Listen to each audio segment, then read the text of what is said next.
बात रखने का अवसर दिया। मैं इस बजट का समर्थन पूरे जोरदार से करते हूं। धन्यवाद। बहुत शुक्रिया चेयरमैन साहब। मैं इस बजट की मुखालिफत में खड़ा हुआ हूं क्योंकि ये अहम मुद्दों पर इंसाफ नहीं करता। मिसाल के तौर पर सर, अगर आप देखेंगे मुस्लिम एनरोलमेंट जो UDIC का डेटा है 2021-22 का, मुसलमानों का एनरोलमेंट गवर्नमेंट का डेटा बोलता है प्राइमरी में 15%, यूपी में अपर प्राइमरी में 14%, सेकेंडरी में 12% और हायर सेकेंडरी में 10%। प्राइमरी से लेकर हायर सेकेंडरी तक आते सर 5% की गिरावट होती है। वही सरकार का AISHE का डेटा है 2020-21 का। 2016-17 में मुसलमान 4.87 थे एजुकेशन में, 19-20 में बढ़कर 5.45 हुए और 2021 आते आते सर वो 4.64% हो गया। यानी जहां पर मुसलमान 2019-20 में 19,21,000 पे आगे, यानी 1,79,000 की गिरावट आई। ये क्यों हुआ सर? ये इसलिए हुआ क्योंकि ये मोदी सरकार तासुब और तंग नजरी के मजाहरे करती है।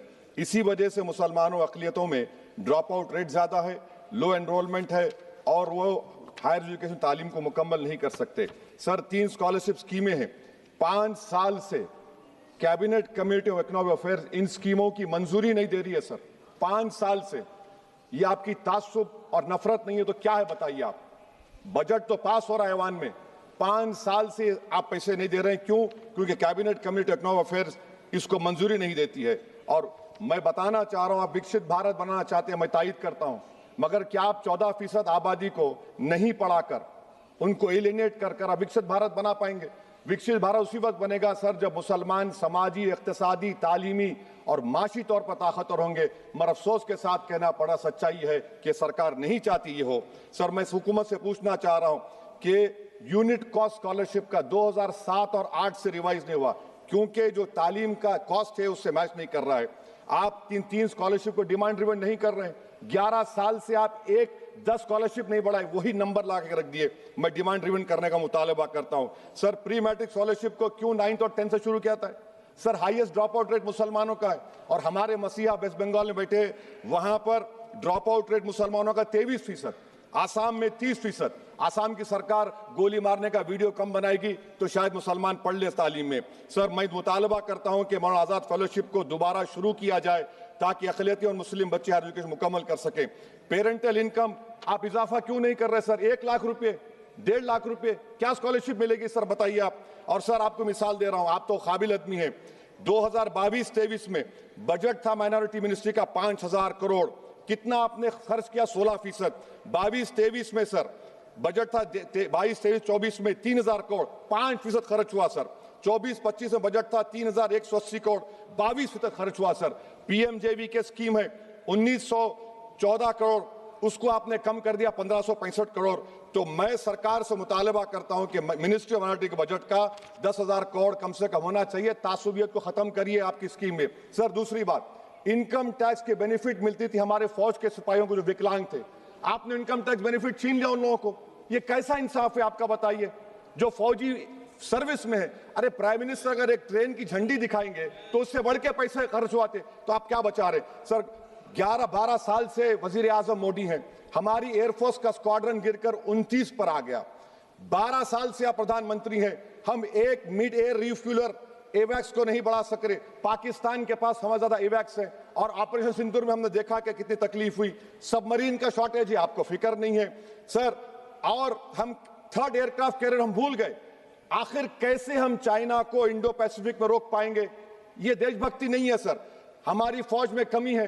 क्या ये मुल्क इतना कमजोर हो गया कि हम अपनी फौज में बच्चों को भर्ती नहीं करा सकते? अग्निपथ स्कीम का रिव्यू होना चाहिए। इस ऐवान में चाइना बॉर्डर पर एक बहस होनी चाहिए। सर आप आ जाइए US ट्रेड डील पर, जो ट्रंप ने एग्जीक्यूटिव ऑर्डर 6 फरवरी का निकाला, सेक्शन 4 कोट कर रहा हूं। डायरेक्टली इनडायरेक्टली अगर हम रशिया का ऑयल लेंगे तो 25% लगा देगा। कौन है सर वो गोरी चमड़ी वाला वहां बैठकर हमको बोलने वाला? किस हमने इस मुल्क को आजाद इसलिए करवाया था कि वहां बैठकर बोलेगा मैं जिससे चाहा तेल खरीदूंगा। तुम होते कौन हो? तुम मेरे माई बाप हो क्या? आप 25% लगाएंगे सर। और वर्ड क्या इस्तेमाल किया? इंडिया। यानी अब नायरा जो है, नायरा कंपनी बंद हो जाएगी और हमको मॉनिटर करेंगे आप, भारत को उस पर ओवरसाइट करेंगे। अफसोस की बात है कि सरकार खामोश है। सर 2019 में ईरान का ऑयल मत लो बोले, आपने गलती की, आपने ईरान को ऑयल नहीं लिया। तो अमेरिका ने कहा कि इराक से लो कंपैरेबल रेट पे, कंपैरेबल रेट पे, मार्केट रेट, नॉमिनल प्राइस पे नहीं। आज यूएस कह रहा है कि मोनोपोली रेट पे लो। कहां है सर? हम क्यों कर रहे हैं? क्यों इतना गिर रहे हैं इस गोरी चमड़ी वाले के सामने? आखिर हमारी हमियत कहां है सर? और एक बात बता रहा हूं सर, ये यूएस ट्रेड डील से यूरोपियन कर 2 मिनट सर, यूरोपियन यूनियन की ट्रीटी से हमारा पीएलआई का पूरा असर पड़ेगा, क्योंकि आपने टैरिफ गिरा दिया। आपने टैरिफ गिरा दिया मेडिकल डिवाइसेस पर, आपने टैरिफ गिरा दिया सोफिस्टिकेटेड मशीनरी पर, तो यूएस इंडस्ट्रियल गुड्स आएंगे, तो डीइंडस्ट्रियलाइजेशन का खतरा है इस मुल्क में। Sir, you are we signing a free trade agreement और अ फोर्स परचेज ऑर्डर?